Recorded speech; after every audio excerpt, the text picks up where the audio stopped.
Hello, everybody, and welcome to the Enchanting Lawyer podcast. This is your host, Jacob Sapochnik, and every week we interview a different entrepreneur, business person, and aspiring individual that helps us just do our job a little bit better. We always learn something new.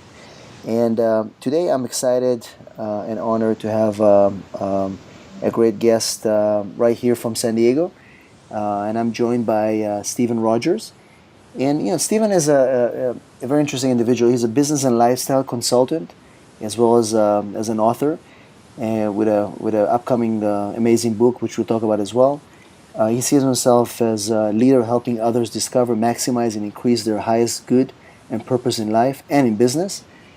He is a real estate expert with many years of experience in that field, rising to a CEO position in that market. And we are going to learn more from Stephen about what he's doing. And Stephen, welcome to the show. I hope you're having a beautiful Friday. Thank you, Jacob. Yeah, awesome Friday. No doubt about that. Very nice. So, we actually connected through a common friend of ours, John Asaraf, who is an inspiring person by, with his remarkable work. And as we're going to be attending this amazing event in a few days, bringing in all these entrepreneurs, I was very interested to learn about your story. Rising from a corporate job, becoming the top person, and just doing very interesting things with your clients today. So why don't you tell us a little bit about your background from the start and what led you to do what you're doing today? Sure, will do. Thank you, Jacob. And thank you so much for having me on the show. I've checked out some of your previous feeds there, and I really am intrigued by what you're doing. So I'm honored to be on. So thank you for that. Well, my story is I went from the East Coast to the Midwest, eventually ended up in California. And they say, go west, young man, go west. So I eventually ended up in California, which I've never looked back since I was 21 years old. And I went from being in the hotel restaurant industry. I was involved in managing country clubs and dinner theaters, and I was in the whole hospitality space for many years until I was around 25, 26. And then I ended up getting my real estate license and ended up realizing that was a great path for me. So I started helping people buy and sell homes, and I went from being a salesman into management and leadership and realized that was a really great path for me. And from leadership, that really kind of a duck to water, if you would. I just really resonated with helping inspire and lead others. And my long career path was with a company called Prudential California Realty. And it was a franchise here in Southern California that was owned by a gentleman named Steve Games and his partner, Nida. And they were one of the first Prudentials in the country. But when I joined them, they had maybe 10 offices in San Diego in 1994. I had left a company called Grubb & Ellis Real Estate, which was a commercial and residential firm, as a salesman and a manager there, and joined this force with the Prudential Group. I ended up being with them for 15 years. So from 1994 till almost 2009, I was part of that company. And I had many different capacities. I helped build real estate offices for them. I recruited, I trained, I motivated managers. And we did a lot of wonderful things in that company. I helped take a few of the offices to the top 10 offices in the country for Prudential. And so I really realized that I had a great knack of inspiring others and driving revenue, basically. And in 2000, when September 11th, 2001 and 2001, when that whole year period, when the whole September 11th thing was happening, that changed the world for everyone, the real estate market started going in the tank, and we started dropping quickly after the tragedies of 2011. And we dropped 30-40% in business, and the owners of my company got in a panic because they had been in massive debt to Prudential and had paid it all off, and they thought they were getting on easy street and they were now going to be successful entrepreneurs. So there was a company that had been after them for a few years called Home Services of America, and Home Services of America was owned by Berkshire Hathaway, Warren Buffett. And he ended up selling to them. And he sold for quite a big chunk of change. And I almost left at that time because I did not see how I was going to fit into corporate America in that extreme. And I'd been being promised equity within that company and ownership, and I knew that was not going to come to pass at this point. And long story short, I did not leave. They convinced me to stay, and then met with the ownerships of the Berkshire Hathaway Group, and they said they wanted to groom me to become the CEO of the company in 3 to 5 years because the owners who had sold had a period of time they had to stay, and then they were going to step aside. So that's what I did. I ended up staying on and eventually rose up the food chain to become president and COO and CEO, and stepped into the CEO seat on perfect timing in around 2006, right when we were in the mortgage down in the real estate space. I'm like, hurrah, I finally got to the CEO chair and the market's declining faster than I can count, houses being lost. Unbelievable. So it was quite the journey, and then that journey led to a lot of other things. But that lasted in that company for about 15 years, and then I actually ended up getting pushed out of corporate America, which we can talk about. So after I ended up downsizing with the orders from Berkshire Hathaway and Home Services, they said, okay, you're the CEO, we've got to cut like crazy.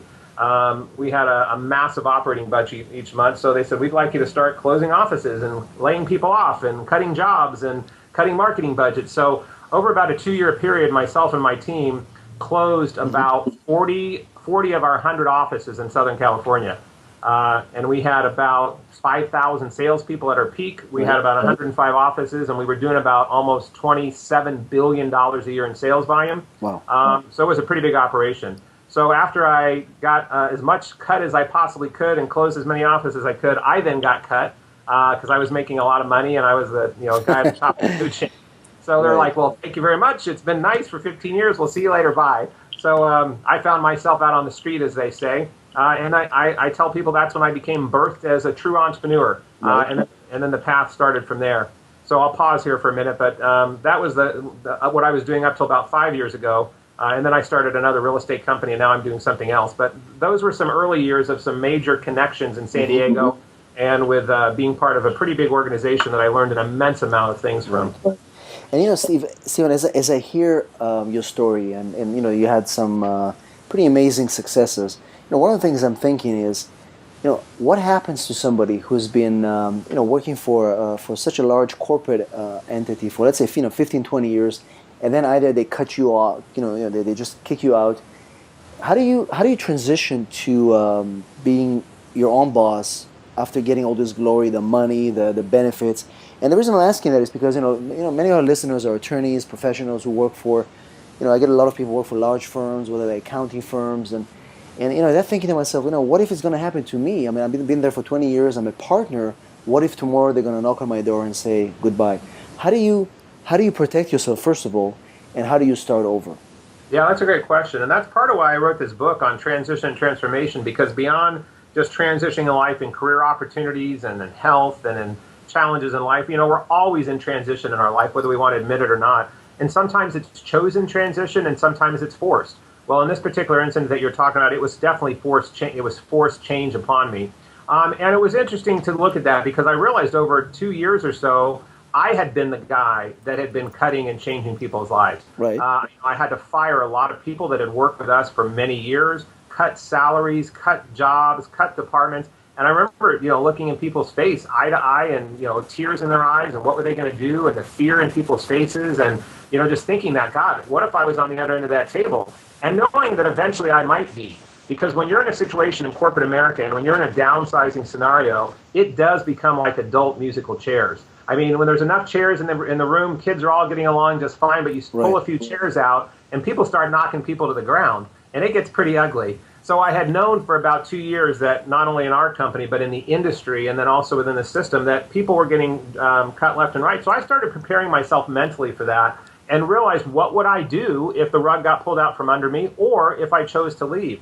So I personally had a plan B on the table. I had a business plan that I had created, and I had created it on nights and weekends where I said if I had my own company, because it's one thing to be a CEO and it's prestigious and it's great and it's wonderful, but if you don't own the company, you're still somebody else's puppet at just a bigger level. At the end of the day. Now, you can have a voice, you can have a direction, you can have input, but at the end of the day, when you have someone like a Berkshire Hathaway or a GE or whomever above you, there's other people pulling the strings, or maybe it's shareholders are pulling the strings. Of course. So I had a plan B. I knew that if something ever happened, that I would have a plan, I would have a mission, I knew what I would create, and I also knew that ultimately that was something I was probably going to do anyway, because it was interesting, Jacob, when I first sat in this chair, the very first day I became the CEO, I tell this story, but I'll share it with you. Sure. I had been grooming myself mentally, physically, and career-wise to be the CEO of that company for probably at least 8 or 9 years in my mind before they told me that it was going to be a possibility. So I had it on my affirmation cards. I'd had goals written. I had done all the stuff. And I remember waking up the morning, I got out of bed, put my feet on the floor, went to go, brush my teeth and shave. And I remember, putting my feet on the floor and then shaving, going, God, I'm the CEO today. I'm the CEO today. And I'm looking in the mirror, brushing my teeth, shaving, going, shit, you're a CEO today. And then I got to the office. At the time, I had a driver, and Tony was my driver, and he drove me up in the car and dropped me off at the office. And I get into the big corner office where the previous CEO, who I sat across from their desk for many years, giving them advice and direction, getting direction from them. And now I was on the other side of the desk, and I was sitting in the chair, and I was swiveling the chair around and looking out the big windows, just so proud and so honored and so humbled. And within 5 seconds, something inside of me said, this still isn't it. Mm-hmm. This still isn't it. I'm like, and I thought there was someone in the room, like I was going schizophrenic. I'm like, what the hell? And I went, what do you mean this still isn't it? Because I had been working towards that goal for so long. Almost a decade, right? Almost a decade. And then when it finally came true, I realized that even though I'd reached that pinnacle, I was going to do my very best, but something inside of me knew that it was going to be fairly short-lived. I don't know if I had a premonition or whatever it might be. So in that moment, I went on and did my job then for 2 more years and continued to grow and build. But I started creating, when I knew that things were chopping, I had a plan B. So I had mission statements, vision statements. I had what my plan would look like, what my ideal company would look like. And so I had prepared myself for that. Now, that's very different than still having it happen. I mean, when you get fired, the word fired is not as intense as the word cancer. I mean, if anyone's ever had to heard the word cancer, it shakes up your whole world. Oh, yeah. But it does shake people to the ground, of fear, of status, of ego, of what you've put into, of betrayal, all those emotions you go through. So there was definitely an immediate shock that you get. And then I had to go really dig deep and realize, do I believe what I believe? Do I believe everything happens for a reason? Do I believe in a higher power? Do I believe that there's always another path? Do I believe there's always another way? Right. And I found out very quickly that all of those things I valued came to be so important in how I transitioned into my next life that it was the core essence of making my next opportunity a success because of how I believed in my values and my principles. And I think one of the scary things about this, and I was speaking to a few CEOs and people that are sitting at the top, and the biggest problem is that you get used to a certain routine at the job. You get used to a certain synergy between you and your subordinates, and once they cut you off in a very abrupt manner, whether it's a question of a week or a few days, and you lose that, in your mind. Psychologically, it affects you because you don't feel as powerful or as worthy, and you cannot it affects people in a different way, of course. But it looks like you already had the plan, so when that happened, you were not completely shaken on the ground. You were able to bounce back pretty fast. Well, that's partially true, yes. I bounced back pretty quick, but it was partially because I had gone through that scenario in my mind. Every time I sat across from someone that I had to fire, or I had to let go, I did want to, I had empathy for them. Some of these people I had hired myself. I had helped, promoted 4 or 5 times. I knew their kids. I had been to their parties. I'd been on vacations with some of them. So to have to let them go and fire them, to know what that was like on the other side. But what I asked myself was this. I said, I hope if this ever happens to me, or if I get pushed out, that I am strong enough and that I have enough inner faith that I can realize I am not my title. I am not my paycheck. I'm not my status symbol, and I'm hoping if I ever get tested with that I can stand up to that. And I hope that the people that I think will stand behind me will stand behind me. And I had that thought as I was firing all these people. So then I was finally on the end of the table, and I got fired. I realized it took me within a few months of then going out and starting this company. Within a few weeks, I thought I was going to go into depression. I thought I was going to go into overwhelm, and I did not do any of that, which was because I went into immediate action. Within the next day, I was taking action. I was calling up looking to raise capital. I was going out and so I took action, which reduced the fear dramatically. Right. But to your point, I realized that I no longer had the driver. I no longer had the CEO title. I no longer had the prestige that I had. And I was wondering how it would affect my psyche and my being. Right. And it definitely gives you something to pause about. There's no question. But I was really proud of myself that I did not let it knock me to my knees. And what was interesting about that process is I mentally had made a list after the day I was getting fired, the day after. I said, God, I wonder if these people I think will for sure stand by me and still be my friends and will still connect. And I had another mental list of these people probably won't be. I'm sure these people were just kissing up to me because of what I could do for them or my status. And what was interesting about it is I was wrong 50% on both lists. Right.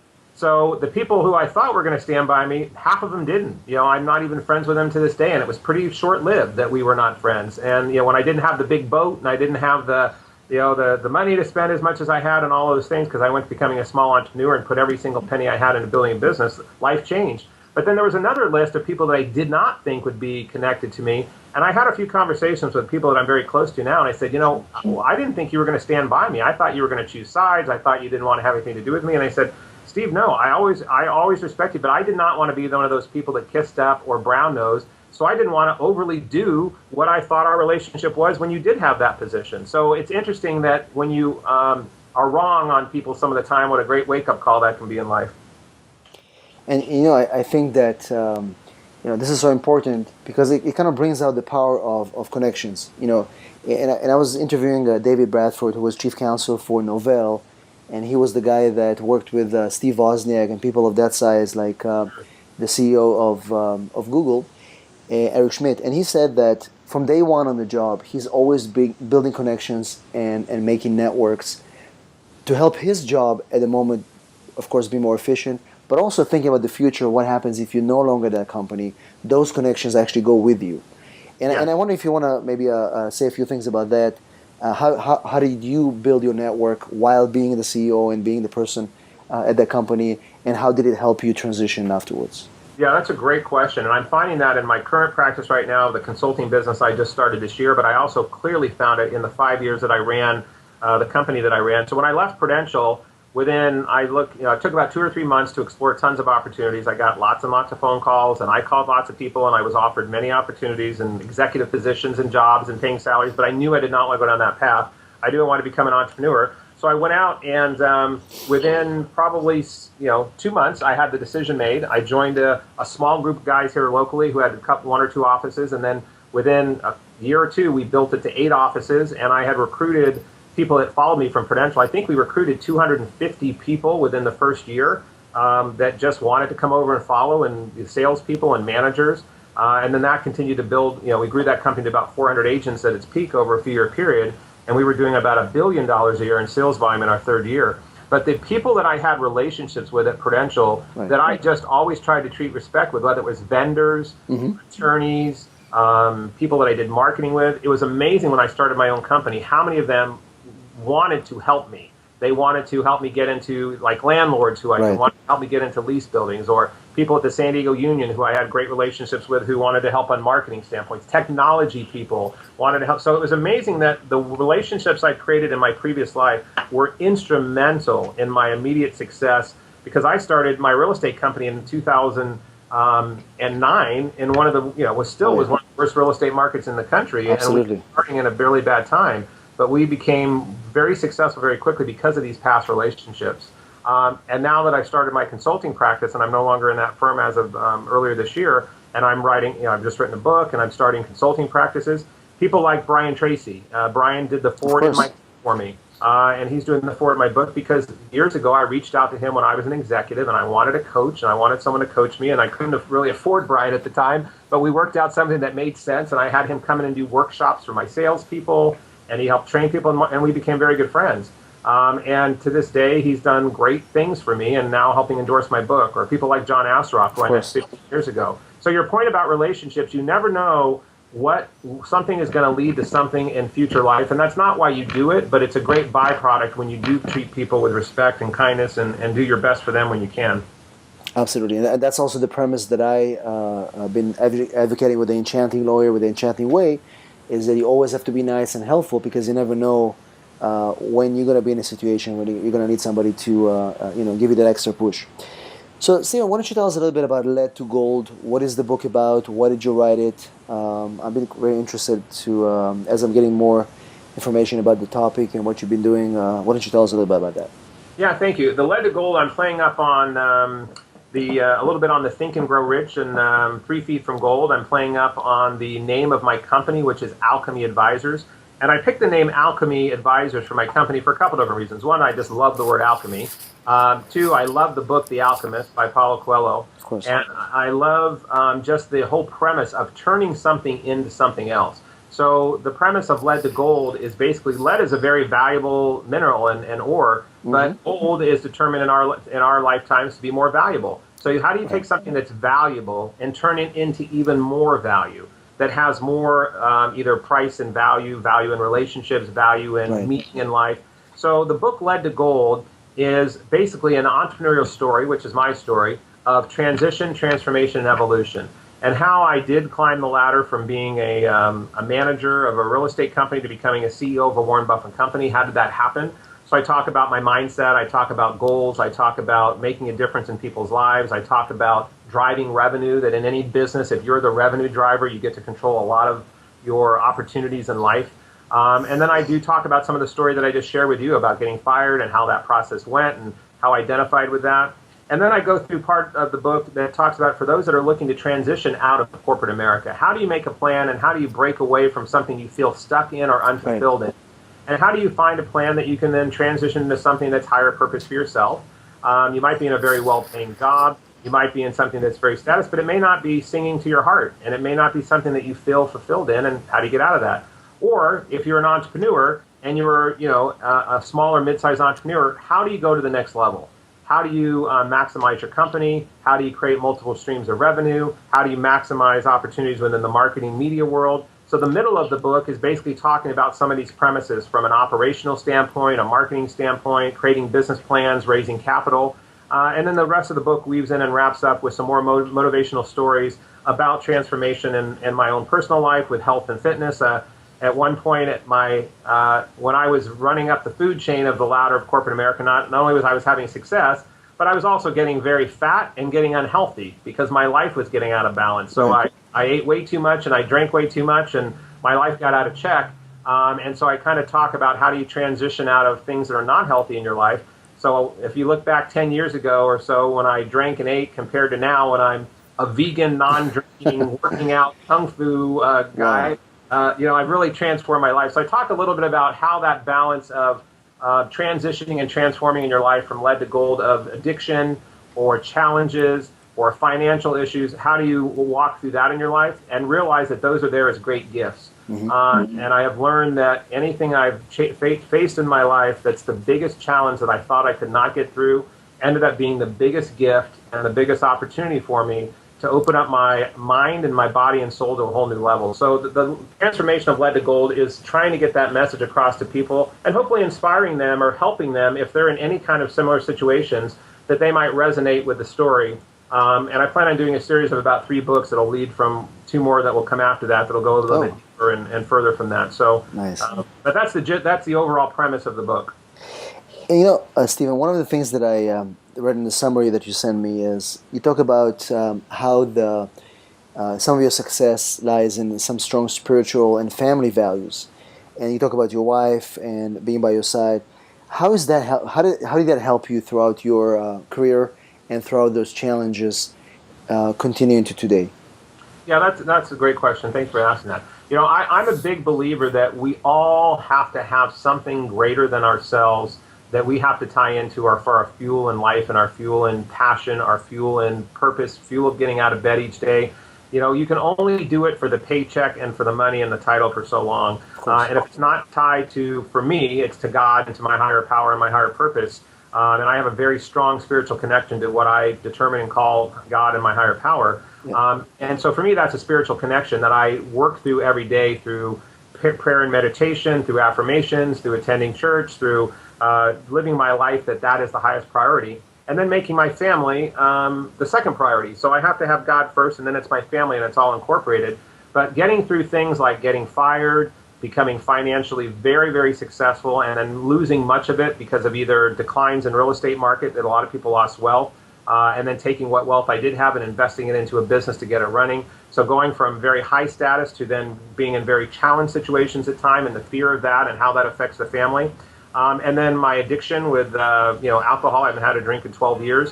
How did I get through that process? And it was because I always believed that there was that God was guiding and directing me in a higher place, and that's where my reservoir of strength came. And so that's where I had to dig deep. And then my relationship with my wife, been married 25 years. Luckily, she's on the same spiritual path of higher purpose and higher being for us. So as a couple, it allowed us to grow together. Even though we grow separately as individuals, it allowed us to grow in a bigger union of ourselves, that we knew that there was a bigger cause and a bigger purpose. And that's allowed us both to think bigger of helping people, helping more people, making a difference in life. And because of that fuel, it's allowed, I kind of use the analogy of the Google Earth app. You know, on the Google Earth app, scan in and you can see somebody's house, then you scan out and you see their neighborhood, scan out and you see the state, then you scan out and you see the country, and then if you scan big enough, you see the Earth. Well, that's kind of how I look at life. If I'm always at the Google Earth app at the top level of looking back at planet Earth, all the stuff looks pretty small when you realize you're looking at life that big. So I constantly realize if I'm tapping into something so much greater than myself, that any little obstacle that I'm in my life, it's much easier for me to deal with and get perspective on how solutions can come to help me through that process. Wow, that's a great analogy. I like that. I'm going to use that, your permission, give some examples. Very nice. So, Stephen, as we come to the end of our show, what advice or takeaway you can leave our listeners with for those who are either struggling in their businesses or people want to, do a transition in their careers? Something to that you will leave us with that we can remember. Yeah, I guess I would say, the old phrase is, what do you really want to do when you grow up? And we all have this thing that we get on these paths, that we have this dream or this vision, and we get on, become a teacher, become an attorney, become a policeman, and maybe that is your end path. But if you're at any point in your life that you are waiting until when the day is right, or the money's right, or the wife is right, or the situation is right, and then I'm going to do X. My suggestion is whatever your X is in life, that really is something that's tapping you on your shoulder, something that's pulling at your heartstrings, whatever your end game is, that by the time your life ends that you want to do something and you're holding back from doing it, my suggestion and advice to everyone is do it now and start having a plan to get closer to that quicker than later. Do not wait too long for the time to tick away to get to really what your true calling is, because once you start reaching out to what your real purpose is and what your real mission is, it will be amazing how the universe will conspire towards your success to be able to make that happen. But you got to be big enough, bold enough to dream that that's possible, and then start putting it down on paper, start putting it in action, and start putting things in motion so that your ultimate dream can be now and not 10 years from now. Excellent. This is perfect advice, and a starting point for many people that are putting things off. Now is the time to do it. Stephen, if people want to find you, what is your website, your blog, and any kind of information that people may want to connect with you after listening to this episode? Yeah, thank you. It's SteveRodgersblog.com, and Rodgers has a D in it, so it's Steve, Rodgers blog.com. My Alchemy Advisor site will be up next week, and that site is thealchemyadvisors.com, thealchemyadvisors.com. And I'm also on Facebook under both Alchemy Advisors and Steve Rodgers. So you can check me out on Facebook, and I do quite a bit of posting there. But those are probably the best ways to reach me. And all my contact info is on all those sites. Perfect. And I'll make sure to link that also in our show notes so people can find that as well. Thank you so much, Stephen, for taking the time this Friday afternoon to share your wisdom with us.